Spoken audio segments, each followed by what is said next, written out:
Welcome to our channel of English Explorers. Let's learn English the easier way. The topic which we are going to discuss today is pronouns. Pronouns are the words which are used in place of a noun, that is I, you, he, she, it, they, we. Types of pronouns. There are 8 types of pronouns: personal, reflexive, emphatic, interrogative, demonstrative, distributive, indefinite, relative.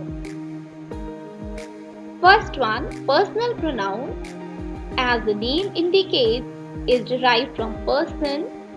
There are 3 persons, that is first person, second person and third person. First person is the person who is speaking, that is I or we. Second person is the person to whom we are speaking, that is you.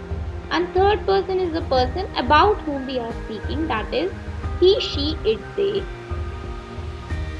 Personal pronouns are also classified as subjective, objective and possessive. Subjective cases include those cases which form the subject of a sentence, that is I, you, he, she, it, we, you, they. Whereas objective cases form the object of a sentence, that is me, you, him, her, it, us, you, them. Talking about possessive cases, they are mine, yours, his, hers, its, ours, yours, theirs. An important point to note here is in the usage of possessive pronouns and possessive determiner.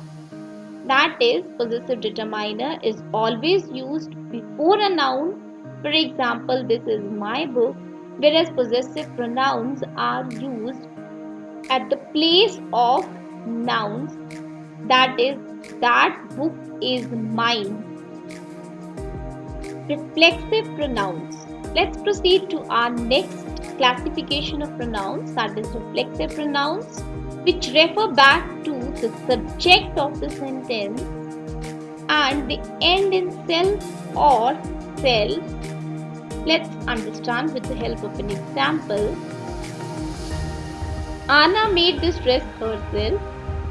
Here, herself is reflexive pronoun which is referring back to Anna, and it is followed by a verb that is made. Our next category of pronouns, that is emphatic pronouns, are used to emphasize a noun or pronoun and are followed by the verb. They are also the words which end with self or self. Anna herself made this dress. So how to distinguish between emphatic and reflexive pronoun? Let's try to understand with the example which we have already discussed. Anna made this dress herself. Here this herself, as it is followed by a verb, it forms a reflexive pronoun.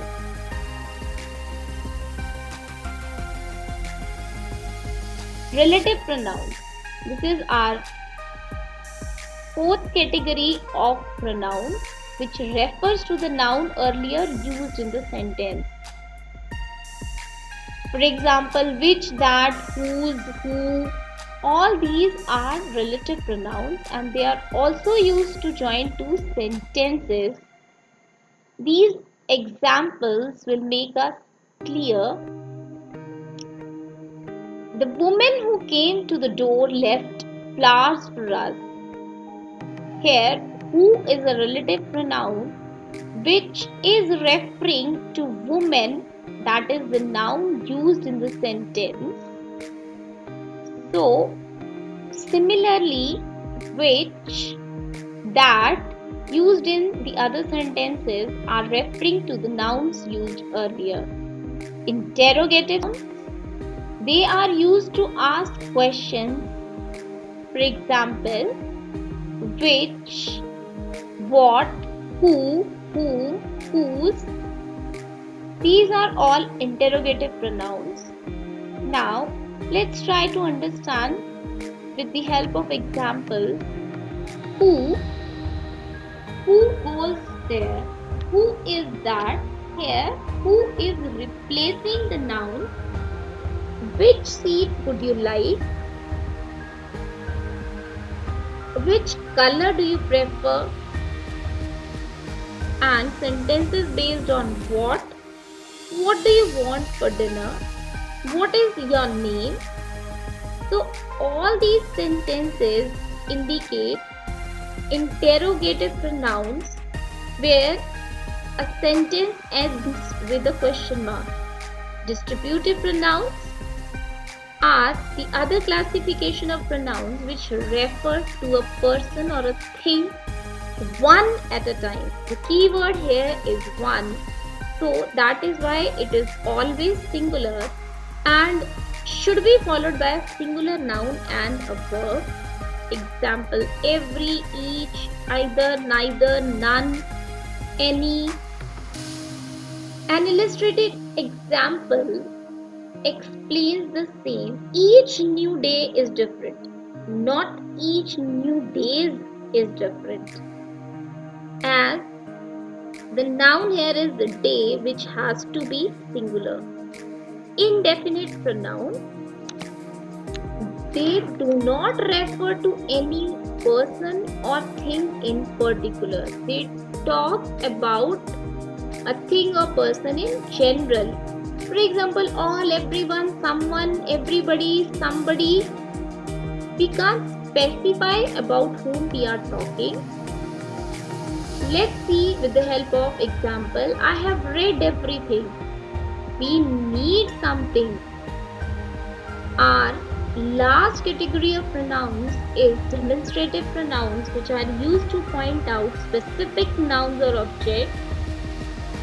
These and that are the singular pronouns, and these and those are used in plural cases. This and these are used to indicate the objects or nouns which are closer, whereas that and those are the pronouns which are used to indicate the things which are far away.